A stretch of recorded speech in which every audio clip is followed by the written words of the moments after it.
Okay. Yo. Hello. Hello, everybody. Hello. Can you hear me? Yes. Okay. I wasn't ready for this, but I am here, so I can. Sorry about that. It's the way I it goes can do it. sometimes. Yeah. Yeah. No, thank you very much. Can everybody hear me? Okay. Yes, you sound All right. very, Yeah. very clear. Oh, Yep, nice oh, and good. clear. Good. All right. I'll begin. Thank you. Sounds like a fantastic convention. Nice to hear so many new people, new voices. I'm Oriano Belusic. I live in Victoria, British Columbia. And some of you have probably heard over the last couple of years, the city of Victoria has constructed some new bike lane infrastructure in Victoria. And the bike lane that they constructed is in between the pedestrian sidewalk and bus island where you wait to get on the bus and where you disembark from the bus. So it poses a problem for blind people because there's no audio cues that a blind person can pick up on to safely cross the bike lane, which is increasingly being used for e-scooters and for other, silent mobility devices. You name it, almost. I've seen all kinds of stuff on there. And some of these e-scooters are not small, some of them weigh upwards of 200, 250 pounds, and you put a 250-pound human being on it, and you're dealing with something that's 500 pounds. And if you get hit by something like that, it's potential injury or even worse is possible. So we've written extensively to the city, and to the provincial government, trying to get them to reverse the design flaws, implement some changes that would make it safer for blind people to navigate this hazard. And they're not interested in the slightest. There's an agenda. There's an agenda that basically says we're all for cycling, and it's not that blind folks are against cycling. We're not. We understand the importance of cycling to health and everything else in the community, more affordable ways of getting around. But it shouldn't be at the expense of blind people's safety that wish to be independent in the community. So having no other options, we ended up engaging a lawyer, a law firm here in Victoria, and took the case forward to the Human Rights Tribunal, BC Human Rights Tribunal. And that process started about a year and 3/4 ago, almost 2 years ago.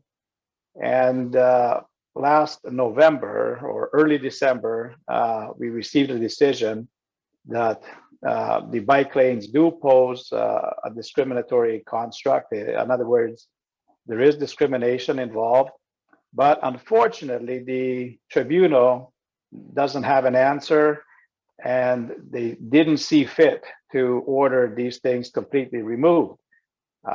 Maybe in the back of their minds, that would have constituted undue hardship. I, of course, and many others in the blindness community don't believe that there is such a thing as undue hardship for a city that has a budget of several $100 million. It cost them a few million to put these things in. It might cost them $500,000 to take them out and require the buses to come back into the safety of the sidewalk, pedestrian sidewalk, in order to pick up and drop off people. So it's certainly not something that would put the city out of business, and that's usually the definition of undue hardship. I don't believe we're dealing with that, but the way some of us take it is blind people are just not important enough. And there's not enough of us voting out there for such an order to be put in place. There was recently some additional bus stops put in on the way to Souk, which is a neighboring community about 20, 30 kilometers outside of Victoria. And the bus stops where people wait, the slope for the wheelchairs was improper. And they quietly tore all of those out at the cost of who knows how many millions of dollars. and rebuilt them so that people with wheelchairs could get on and off the buses that go out to Sioux. So it is, possible to retro and to fix these problems, but again, we haven't gotten that far. So we do have this situation at the moment where discrimination was found in our case. We're going to the remedy section later on in the year. There are some, mediation efforts underway at the moment, which are unlikely to yield anything because the city to date has been very, very rigid to basically do something that would put in place a safe way of us crossing these bike lanes, and that's all we're after. We're after a solution that enables blind people, whether they're traveling with a cane or a dog, to cross these safely, and use public transit, which is what public transit is all about. At the moment, the blind are most impacted. Other groups are impacted. The elderly, people with mobility challenges. There's been all kinds of close calls, but we have had blind people with their canes wrecked by bikes on these bike lanes, and it's a very non-traditional design of a streetscape. A lot of people assume when you get off a bus, you can start walking forwards or backwards on the sidewalk, because you could assume you're on a sidewalk. But in Victoria, you soon find out that you end up out in the middle of the road or hitting some metal bike parking stalls, because until you realize that you're actually not on the sidewalk, you have to cross over a 10-foot wide or near 10 foot, I think it's 9 feet, bike lane, and then you're on the safety of the sidewalk. It is disorientating unless you're aware of the way it's being designed and implemented.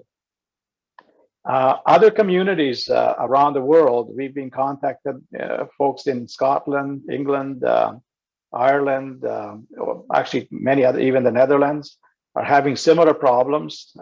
When you hear that things are going well in Europe, where these cycling infrastructure has been implemented, don't believe it. It's not true. Blind people are having troubles there as well.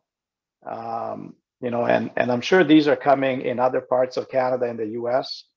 We recently learned that the city of Nanaimo was implementing the same design as we have here in Victoria.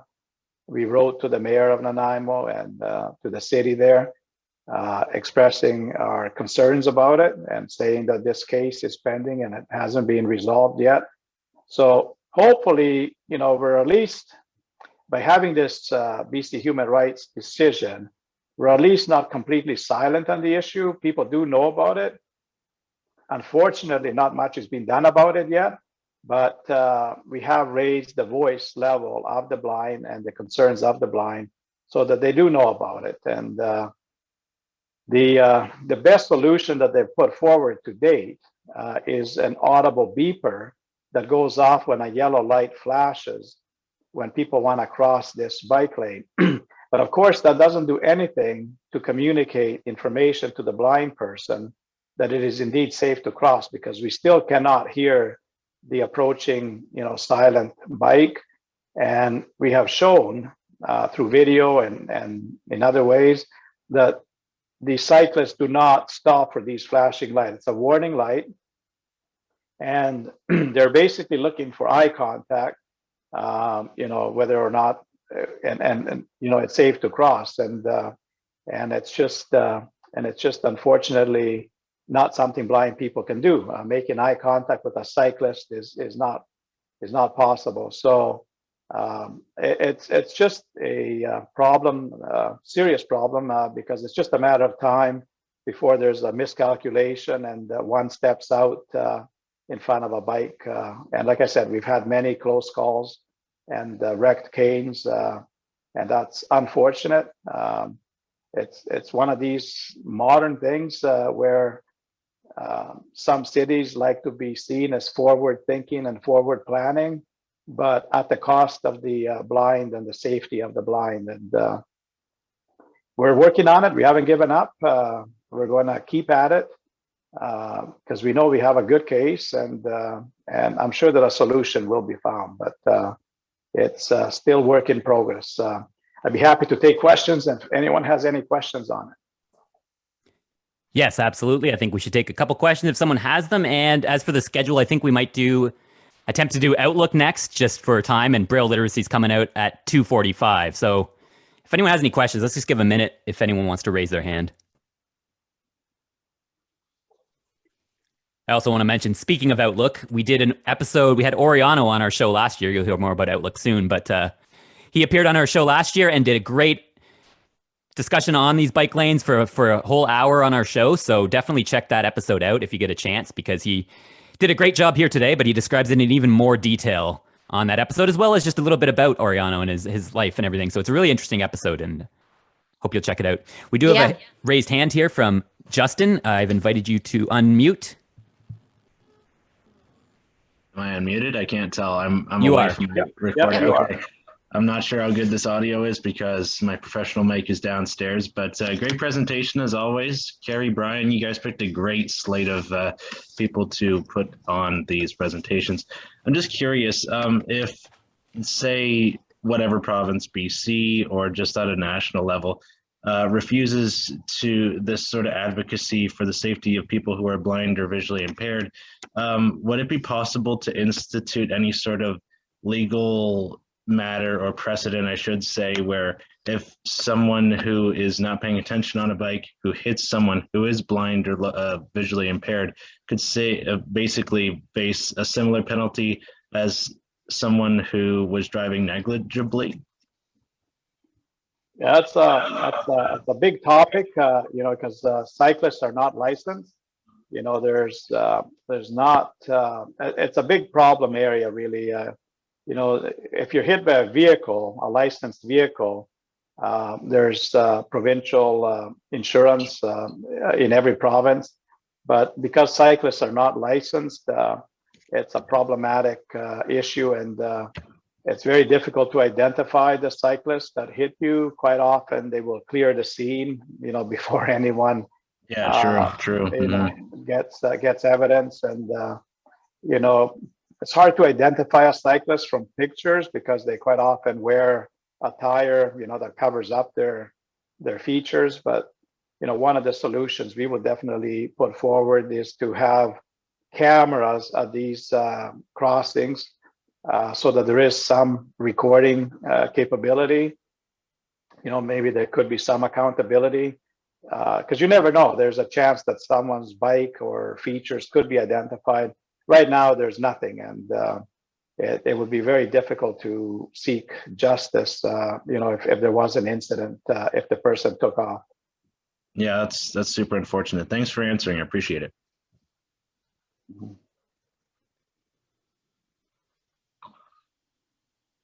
Anybody else? Any more questions? Last call for questions. We have one more raised hand by Marc Workman. You've been asked to unmute. Hi, Oriano. This is Marc Workman. You had said at the end that you were hoping that a solution would be found soon. So I just wanted to clarify. So there isn't a specific solution that you're pushing for at this time, like you're right now planning to work with whoever to try to come up with something, but there's not a specific, like this would solve the problem if we did X, other than ripping them out entirely. Yeah, Mark, good point. We've been asked for solutions, and believe it or not, I have received many emails proposing all kinds of solutions. I have no doubt that there are solutions that would likely work, but we did not create the problem, and we are not engineers. Many of us are not engineers that would have the responsibility of proposing a solution. In traffic and urban infrastructure design, what one thinks would be a solution impacts a whole bunch of other variables that need to be considered. So to a layperson, what sounds like an easy solution quite often is not as easy as it sounds. But I have no doubt that there is a solution. As a matter of fact, there's likely more than one. It's just that to date, the city's not been interested in pursuing anything that would basically say, the safety of blind people crossing is paramount, and it should be, right? The word safety triggers a lot of things, and usually it is paramount to things like enjoyment and pleasure and other things. In this case, the safety of blind people was not taken into high consideration, and other important factors were taken given precedence. Yeah, no, that makes a lot of sense, and these are absolutely spreading throughout the country. I live in Edmonton, and we're seeing them pop up here, and you're going to see them elsewhere for sure. So it's sort of surprising that a solution hasn't been come up with somewhere in the world, because there's a lot of places where bike infrastructure has a much longer history than it does in Canada, especially given the climate that we live in. So it's interesting to me, but I agree with you. There is a solution out there, and it's probably going to take some technical expertise to kind of come up with something.